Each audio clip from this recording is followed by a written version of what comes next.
Dear teachers, welcome to JSN English Learning. We are with Unit 6 of the revised PGTRB syllabus, that is American Literature, and we are discussing Robert Frost's poem, Mending Wall.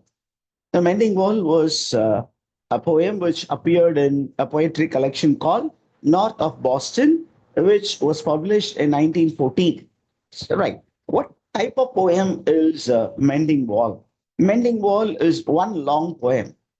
It's in the form of a narrative lyrical poem. Okay, why one single poem? Almost running to how many lines? Have you counted the lines, teachers?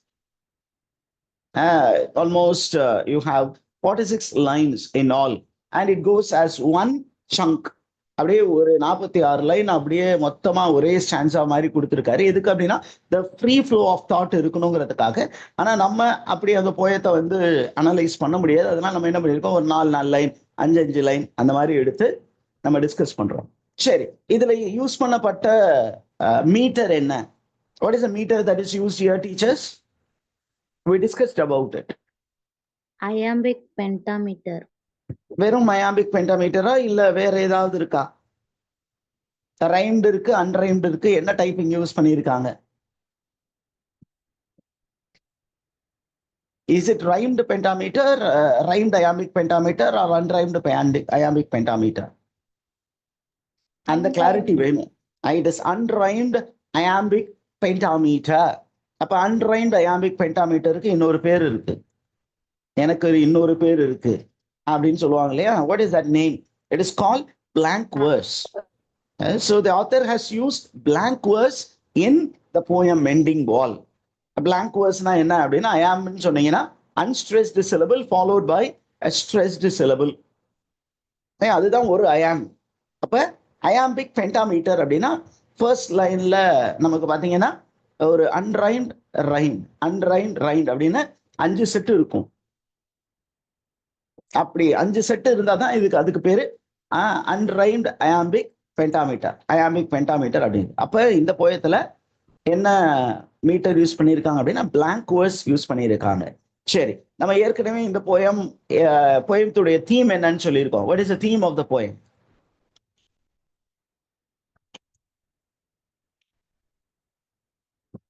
What is the theme of Mending Wall? Mending Wall is about human relationships and how in modern times human relationship has become strained. ஏன் அப்படின்னா இப்போ நம்ம இப்போ தற்காலங்கள்ல பார்த்தீங்கன்னா, ஒரு காலத்துல மக்கள் எல்லாம் ஒருவரோடு நல்ல இணக்கத்தோடு இருந்தார்கள். ஆனா இப்போ பாத்தீங்கன்னா மனிதர்கள் என்ன பண்றாங்க அப்படின்னா, தங்களை சுற்றி சுவர்கள் எழுப்பி கொண்டு வாழக்கூடிய ஒரு சூழல் இருக்கிறது. அப்போ மக்களுக்கு இடையே ஒரு பிணக்கு என்பது இருக்கிறது அப்படிங்கிறது நமக்கு ஒண்ணு தெரியுது. ரெண்டாவது, there is also human barrier because of tradition.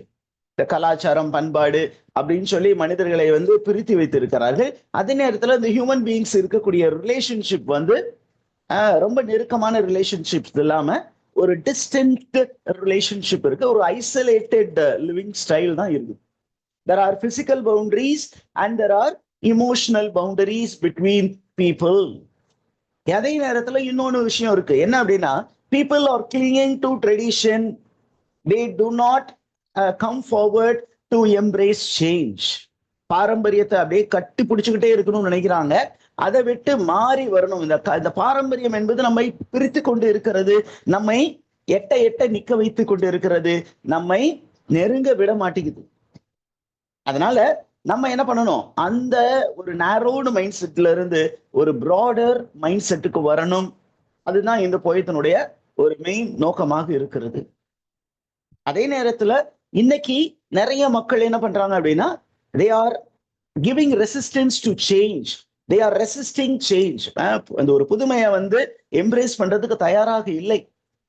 என்ன பண்ணணும் அப்படிங்கிறாங்கன்னா, நான் மாற மாட்டேன், நான் இப்படிதான் இருப்பேன், என் மூதாதையர்கள் இப்படிதான் இருந்தாங்க, எனக்கு சொல்லி கொடுத்தாங்க அப்படின்னு பழமைவாதத்தை தூக்கி பிடித்து கொண்டு இருக்கிறார்கள். அந்த பழமைவாதம் வந்து இப்ப இருக்கிற காலகட்டத்துக்கு வந்து ஒரு காலத்துல தேவைப்பட்டதாக இருந்தது. இப்ப அது தேவைப்படல. நம்ம இன்னும் கொஞ்சம் ப்ராடர் விஷனோட வாழ ஆரம்பிக்கணும். ஆனா அப்படி வாழ ஆரம்பிக்கவில்லை. ரைட். அடுத்தது ரொம்ப முக்கியமான ஒரு தீம் என்ன அப்படின்னு கேட்டீங்கன்னா, human beings make effort to bridge walls between them. ஆனா இயற்கைக்கு அது பிடிக்கவில்லை. ஆர்டிபிஷியலா நம்ம ஒரு சில என்ன பண்றோம், ஒரு தடுப்பு சுவர்கள் எழுப்பி கொண்டு ஒருவேளை அது விசிபிள் சுவரா இருக்கலாம், அல்ல இன்விசிபிள் சுவராக இருக்கலாம், விசிபிள் காம்பவுண்டா இருக்கலாம், அல்ல இன்விசிபிளாவே இருக்கலாம். இன்விசிபிள் வால்ஸ் இன்னைக்கு நிறைய இருக்குன்னு வச்சுக்கோங்களேன். என்ன பண்றோம், பக்கத்துல உட்காந்துருக்கோம், அவனை பேச மாட்டோம். ஏன்? இவன் என்ன ஆளுன்னு தெரியலையே, இவன் எந்த பேக்ரவுண்ட்ல இருந்து வரலான்னு தெரியலையேன்னு சொல்லிட்டு நம்மளே என்ன பண்ணுவோம், ஒரு இன்விசிபிள் வால் கட்டி வச்சிருப்போம். அந்த இன்விசிபிள் வாலை பிரேக் பண்ற மாதிரி எது ஒர்க் பண்ணும் அப்படின்னா நேச்சர் ஒர்க் பண்ணும். அப்ப இது எல்லாத்தையும் தீமேட்டிக்கா வச்சுக்கிட்டு தான் நம்ம ரைட்டர் வந்து மெண்டிங் வால் அப்படின்னு ஒரு போயம் எழுதியிருக்கிறார். இப்ப டைட்டிலே பாருங்களேன், ரொம்ப இன்ட்ரெஸ்டிங்கா இருக்கு. மெண்டட் வால்னு எழுதியிருக்கலாம், அல்லது வால் தட் ஷுட் பி மெண்டட்னு எழுதியிருக்கலாம். ஆனா அப்படி போடாம மெண்டிங் வால் அப்படின்னு போட்டிருக்காரு. Mending, mend plus I N G. அப்ப இது என்ன கிராமர் ஃபார்ம்ல வருது, ஒரு கிராமர் ஐட்டம்ல வரும் இல்லையா, verb plus ing. Yes, continuous tense. அதை வந்து நம்ம கிராமட்டிக்கல் டேர்ம்ஸ்ல சொல்லும்போது பார்ட்டிசிபிள், மெண்டிங் வால். இப்ப நடக்கக்கூடியது. அப்ப இப்பயுமே ஒரு வால் இருக்கு, அந்த வால் வந்து இட் நீட்ஸ் மெண்டிங். நம்ம அதை ரிப்பேர் பண்ணிக்கிட்டே இருக்கிறோம். அந்த வால் வந்து இடிஞ்சு போனாலும் நம்ம என்ன பண்றோம் அப்படின்னு சொன்னா அந்த வாலை பெர்பிச்சுவேட் பண்ணிக்கிட்டு இருக்கோம். Mending wall. அப்ப there is a group of people who want wall to exist. Who are those people அப்படின்னா, they are conservatives. They are not liberals. Conservative mindset, orthodoxy, traditional mind செட்ல உள்ள ஒரு பீப்புள் என்ன பண்றாங்கன்னா, நம்ம நல்ல மக்களாக இருக்க வேண்டும், உனக்கும் எனக்கும் பிரச்சனை இல்லாம இருக்கணும்னா நடுவுல ஒரு வால் இருக்கணும் அப்படின்னு கண்டினியூவஸா அந்த வால் இடிஞ்சு விழுந்தாலும் வாளை கட்டி கொண்டு இருக்கக்கூடிய, அந்த சுவரை எழுப்பி கொண்டு இருக்கக்கூடிய ஒரு மனநிலை இருக்கிறது அப்படின்னா மனநிலை குறிப்பதாக ஒரு கவிதையை தான் எழுதியிருக்கிறார். ஓகேங்களா? இப்ப நீங்க கான்டெக்ஸ்ட் நம்ம புரிஞ்சுக்கணும். என்ன கான்டெக்ஸ்ட் அப்படின்னு கேட்டீங்கன்னா, நம்ம ஆத்தர் ஒரு சைட்லயும், இந்த ஆத்தருக்கு பக்கத்துல இருக்கக்கூடிய ஒரு நெய்பர் ஒருத்தர் இருக்காரு. அந்த நெய்பர் வந்து ரொம்ப தொலைவுல இருக்கிறாரு. ஆனா அவருடைய நிலம் நம்ம ஆத்தருடைய நிலத்துக்கு பக்கத்துல இருக்கு. அப்ப இவங்க ரெண்டு பேருக்கும் இடையில ரொம்ப காலமாவே, பல ஜெனரேஷனாவே இவங்க அப்பா அவங்க அப்பா அவங்க அப்பா அவங்க அப்பா அப்படின்னு சொல்லிட்டு என்ன பண்ணிருக்காங்கன்னா, தன்னுடைய விவசாயத்தை பிரித்து பார்ப்பதற்காக இடையில என்ன பண்ணிருக்காங்க, கூழாங்கற்களால் என்ன பெரிய பெரிய பாறைகள் எடுத்து வைத்து ஒரு சுவர் எழுப்பி வைத்திருக்கிறார்கள். ஆனால் நம்ம போயம் பிகின் ஆகும்போது என்ன சொல்றாங்க அப்படின்னா, ஏதோ ஒண்ணு இந்த சுவர் இருப்பதை விரும்புவதில்லை. எது அது அப்படின்னு கேட்டா இயற்கை. இயற்கைக்கு எது பிடிக்கல அப்படின்னா, இந்த ரெண்டு நிலத்திற்கு இடையே இருக்கக்கூடிய சுவர் பிடிக்கவில்லை. எதுக்கு பிடிக்கல? Who doesn't like or love a wall between the two lands அப்படின்னு கேட்டீங்கன்னா nature. So nature does not love wall. Nature does not want us to live as islands. நம்ம தனித்தனி தீவுகளாக வாழ முற்பட்டு கொண்டு இருக்கிறோம். அந்த மாதிரி வாழக்கூடாது. ஒரு சாதியத்தின் பேரில், ஒரு இனத்தின் பேரில், ஒரு மதத்தின் பேரில் என்ன பண்றோம், பக்கத்துல வாழ்ந்தா கூட யாரும் யார்கிட்டையும் பேசிக்கிறது இல்ல. அந்த மாதிரி இருக்கக்கூடாது அப்படின்னு இயற்கை விரும்புது. அதுதான் ஃபர்ஸ்ட் லைனே. அப்படியே போயிடுவோம், டீச்சர் ஸ்டார்ட் பண்ணிடுவோமா? உங்களுக்கு இது வரைக்கும் புரிஞ்சுதா? டாபிக் என்ன, தீமேட்டிக் என்னன்னு புரிஞ்சுதா?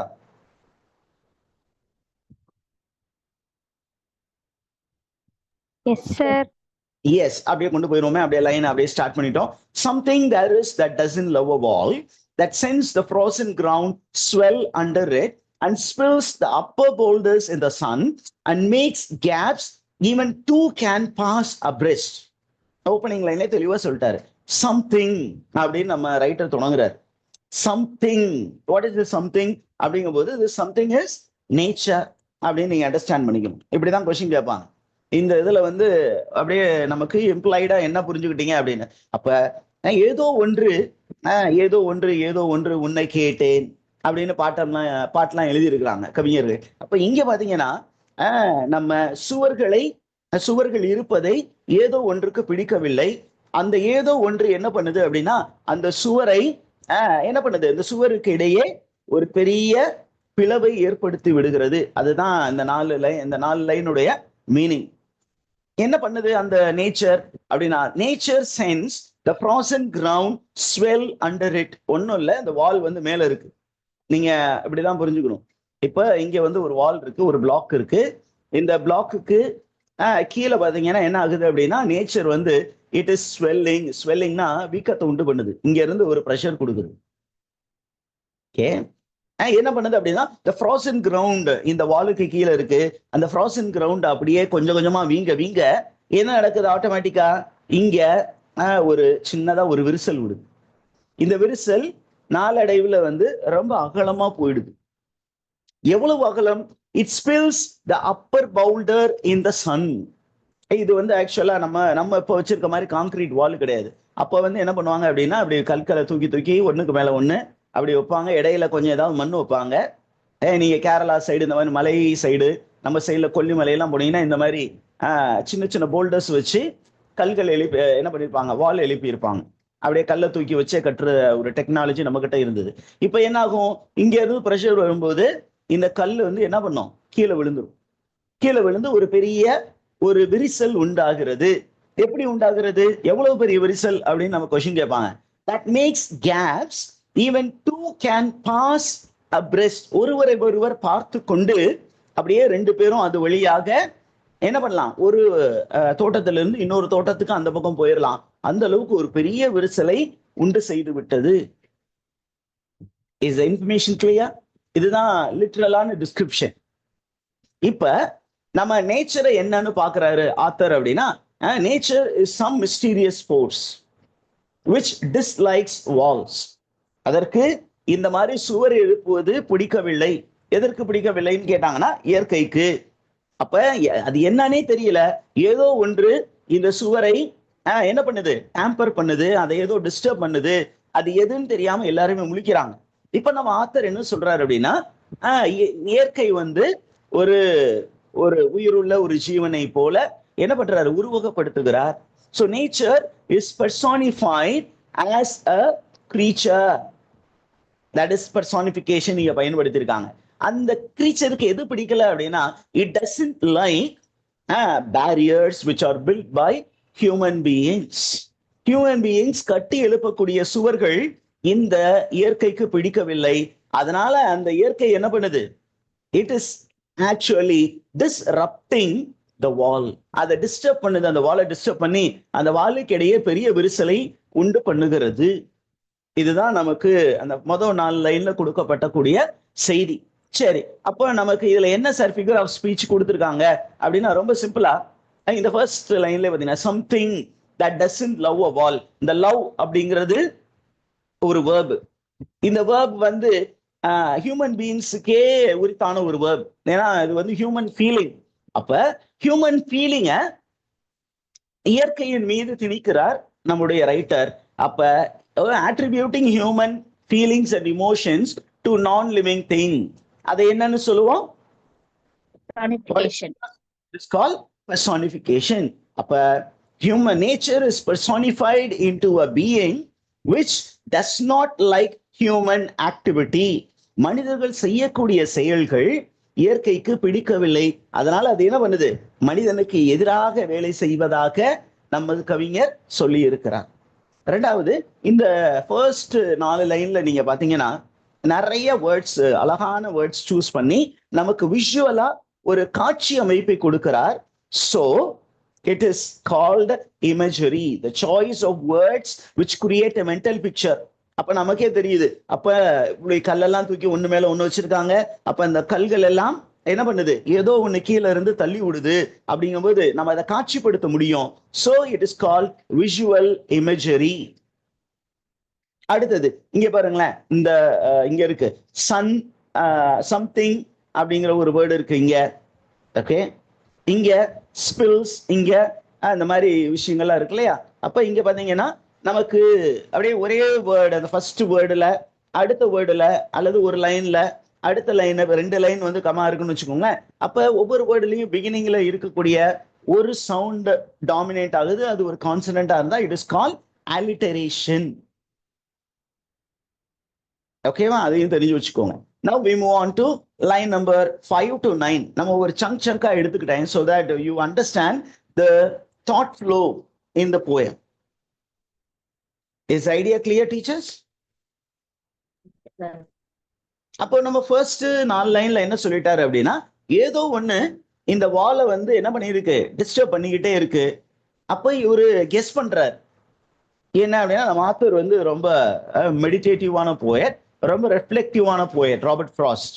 அப்ப அவர் வந்து ரொம்ப ரிஃப்ளெக்ட் பண்றாரு, யாரு சார் இந்த வேலையை பண்ணியிருப்பா அப்படின்னு ரிஃப்ளெக்ட் பண்ணும்போது அவர் கெஸ் பண்றது என்ன அப்படின்னா, இந்த மாதிரி பெரிய பெரிய வால்ஸ்ல வந்து ஓட்டைகள் பண்றது யாரு, யாரு வந்து அந்த விரிசல்கள் உருவாக்குறது, அதை வந்து டிஸ்டர்ப் பண்றது அப்படின்னா, normally hunters disturb the wall. ஏன் அப்படின்னா, அந்த ஹண்டர்ஸ் என்ன பண்ணுவாங்க, with hunting dog they go hunting for rabbits.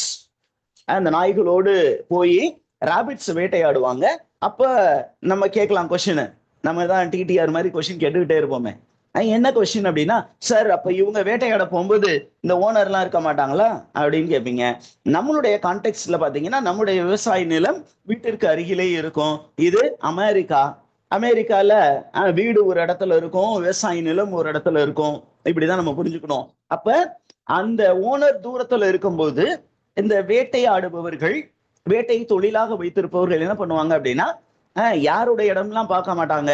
அதுல வந்து பெரிய பெரிய மரங்கள்லாம் இருக்கும், செடிகள்லாம் இருக்கும். நம்ம சைட்லாம் பார்ப்போம், முந்திரி தோட்டம் அந்த மாதிரிலாம் இருக்கும்போது நிறைய பேர் வேட்டைக்கு போவாங்க. அப்ப நாய்களோடு வேட்டைக்கு போறவங்க என்ன பண்ணுவாங்கன்னா, ஒரு இடத்தில் வேட்டையாடி விட்டு அடுத்த இடத்திற்கு போகும்போது என்ன பண்ணுவாங்கன்னா, ஒரு வால் இருக்கு அப்படின்னா அந்த வால்ல இருக்க கல்லை தூக்கி கீழே போட்டுட்டு அந்த கேப்ல ஏரியெல்லாம் குதிச்சு ரொம்ப கஷ்டப்பட்டுலாம் போக மாட்டாங்க, அதை தள்ளி விட்டாவே விழுந்துரும். அந்த மாதிரி தள்ளி விட்டுட்டு இந்த ஹண்டர்ஸ் வந்து they cause the wall to damage. அதை தான் இங்க சொல்லியிருக்கிறார் லைன் நம்பர் 5 to 9ல. என்ன அப்படின்னா, வாட் காசஸ் டேமேஜ் இன் த வால் அப்படின்னா, நார்மலாவே hunters they damage the wall, அவ்வளவுதான், simple. The work of the hunters is another thing. I have come after them and made repair அப்படின்னு தன்னுடைய பர்சனல் லைஃப்ல நடந்த விஷயம் சொல்றாரு. என்ன அப்படின்னா, என்னுடைய தோட்டத்திற்கு அடிக்கடி இந்த ஹண்டர்ஸ் வருவாங்க. அந்த ஹண்டர்ஸ் வந்து என்ன பண்ணுவாங்க, வேட்டையாடுவார்கள். வேட்டையாடிட்டு போகும்போது அடுத்த நிலத்திற்கு போகும் பொழுது என் நிலத்திற்கும் அடுத்த நிலத்திற்கும் இடையில இருந்த வாலை டிஸ்டர்ப் பண்ணிடுவாங்க. ஐயோயோ பக்கத்து வீட்டுக்காரன் சண்டைக்கு வந்துருவானே அப்படின்னு பதட்டத்துல நான் என்ன பண்ணுவேன், அப்பப்ப என் இடத்துக்கு வந்து பார்க்கும்போது அந்த வாலை மென் பண்ணுவேன். எனக்கு வால் இருக்கிறது உடைக்கிறது அதை பத்தி பிரச்சனை இல்லை. ஆனா என் பக்கத்து தோட்டத்துக்காரனுக்கு அது பிடிக்காது. அதனால நான் என்ன பண்ணுவேன், I will be always mending the wall, but for him I mend the wall. அவ்வளவுதான். எதுக்காக சார் ஹண்டர்ஸ் வந்து இந்த வாலை பிரேக் பண்றாங்க அப்படின்னா, they go after the rabbit which is hiding. Is information clear?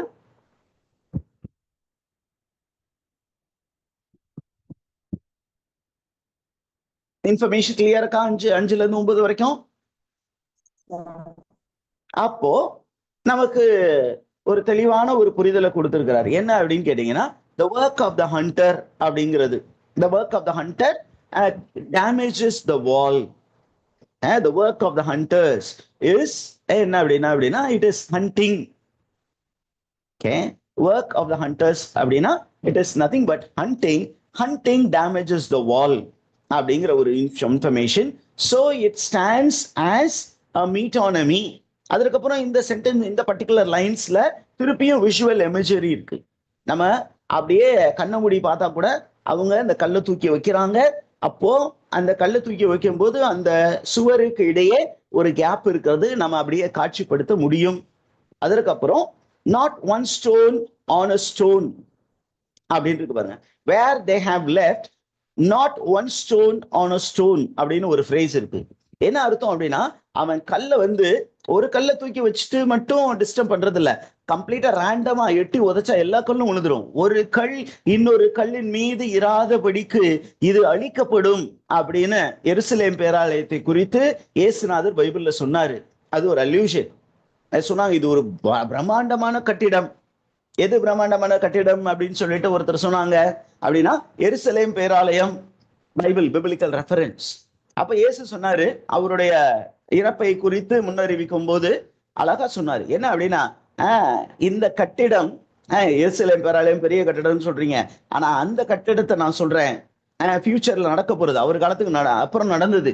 என்ன அப்படின்னா, இந்த கட்டிடம் பிரம்மாண்டமான கட்டிடம், மனிதர்களின் சக்தியால் உருவான கட்டிடம் சொல்றீங்க.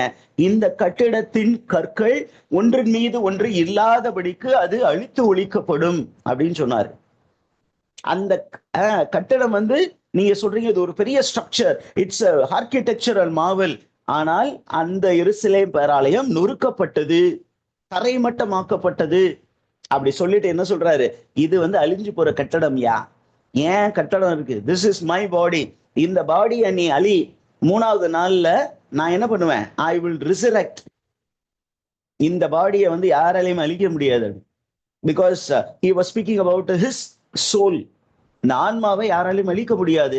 அங்க அது ஒரு ரெஃபரன்ஸா இருக்கு, இங்கேயும் அந்த ஒரு அல்யூஷன் இருக்கு. என்ன அப்படின்னா, the work of the hunter is exaggerated.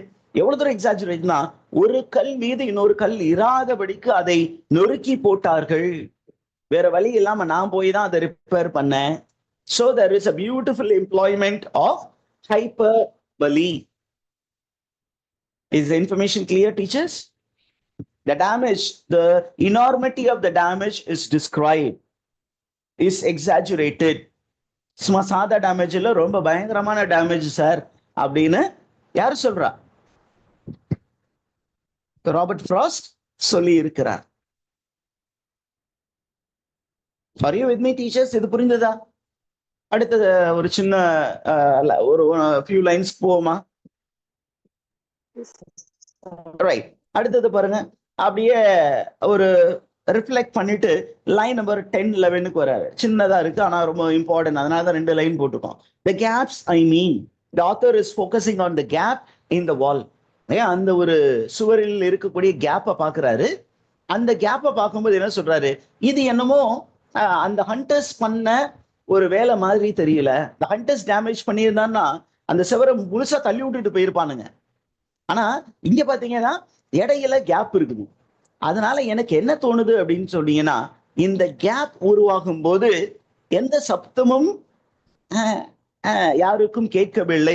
ஒருவேளை ஹண்டர்ஸ் அப்படின்னா அவன் துப்பாக்கியால சுடுற சட்டம் கேட்டிருக்கோம். அப்ப ஆகா நம்ம ஏரியாக்குள்ள ஹண்டர்ஸ் வந்துட்டான், இவன் இந்த தோட்டத்துல இருந்து அடுத்த தோட்டம் போகும்போது வாழை உடைச்சு போட்டுருவான் அப்படின்னு சொல்லிட்டு பக்கத்துல தூரத்துல யார் இருக்காங்களோ, கொஞ்சம் தொலைவுல எந்த ஒரு ஓனர் இருக்காரோ அந்த ஓனர் வந்து தன்னோட இடத்த போய் என்ன பண்ணுவாரு, இன்ஸ்பெக்ட் பண்ணி பார்ப்பாரு. ஒரு வால் டேமேஜ் ஆயிருந்தா அந்த வாலை ரீகன்ஸ்ட்ரக்ட் பண்ணுவாரு.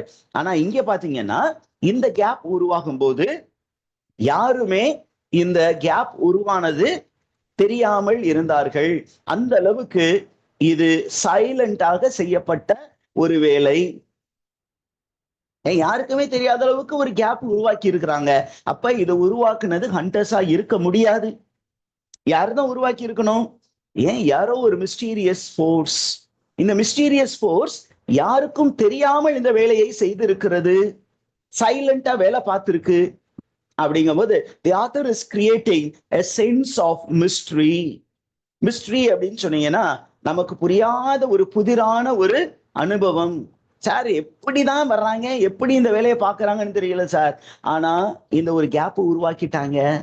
So the author builds a mystical tone.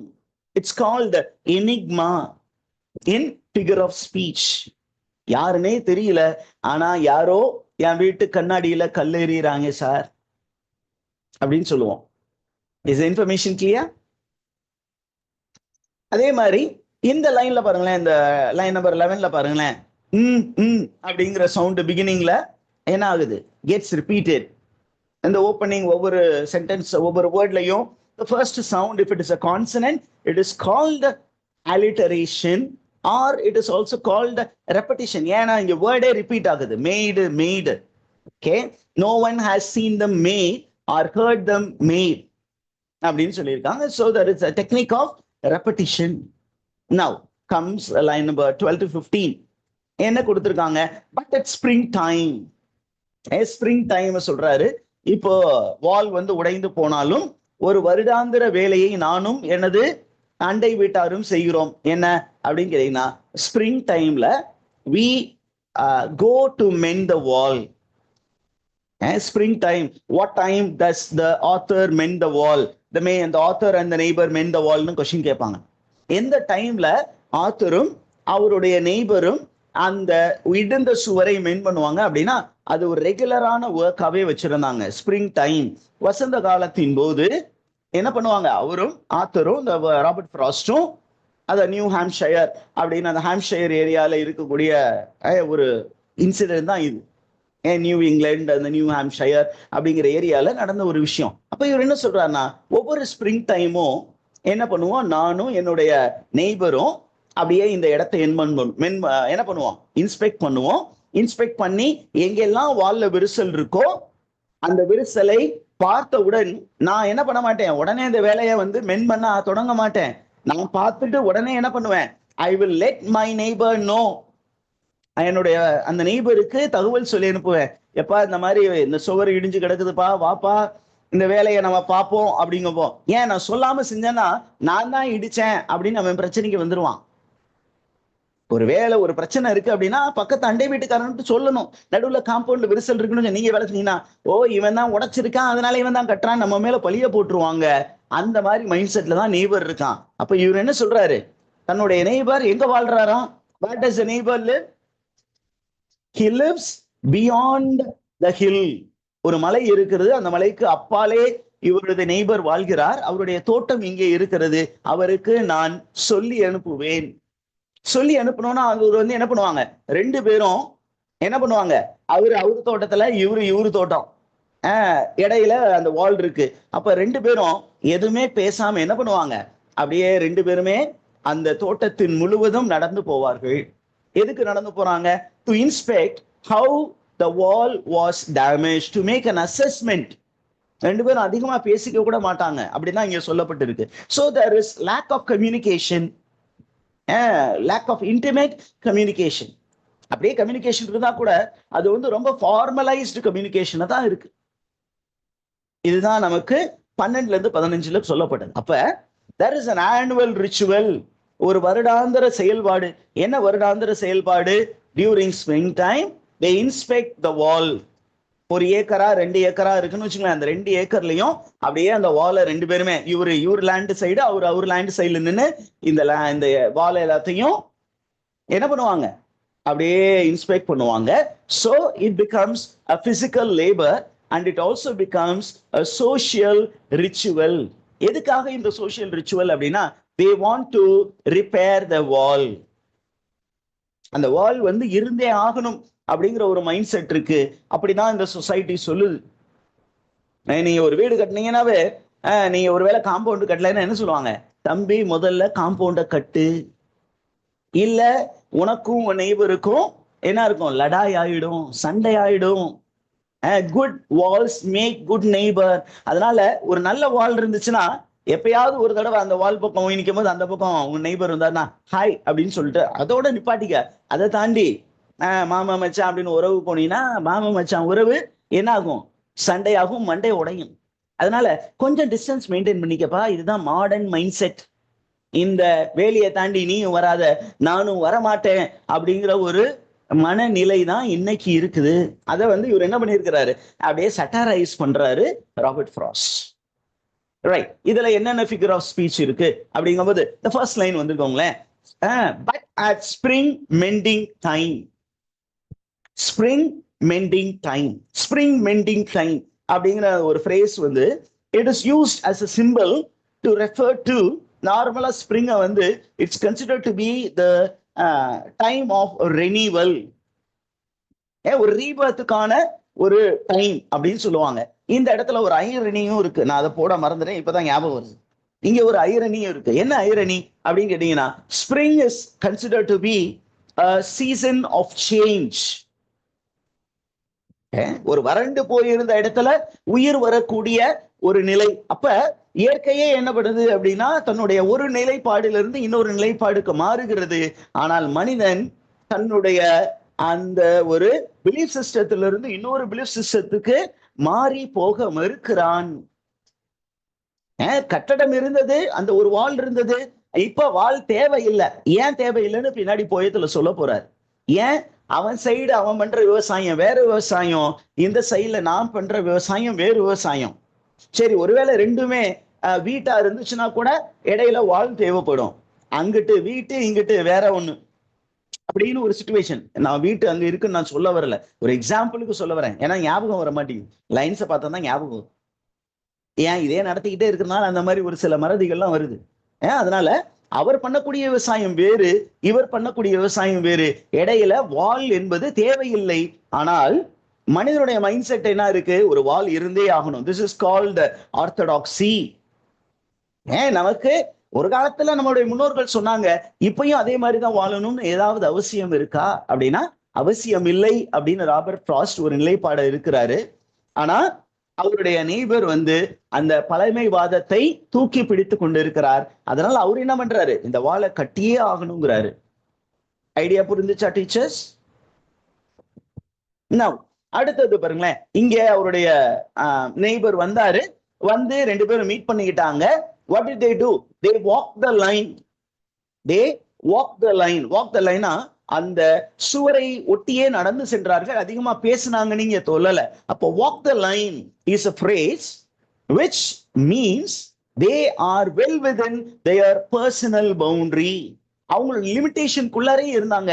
அந்த லிமிட்டேஷனை தாண்டி என்ன மாப்பிள்ள நல்லா இருக்கியா, வா ஒரு டீயை போட்டு வருவோம் அப்படின்னு சொல்ற அளவுக்கு அவங்க என்ன பண்ணல, அவங்க மைண்டு ப்ராடா ஆகல. So walk the line refers to being narrow-minded. So it is synecdoche. Is the information clear, teachers? Within an area, the meaning. அதை சொல்றதுக்கு walk the line அப்படின்னு ஆத்தர் சொல்லி இருக்கிறார். Are you with me? Did you understand? Did you understood the concepts?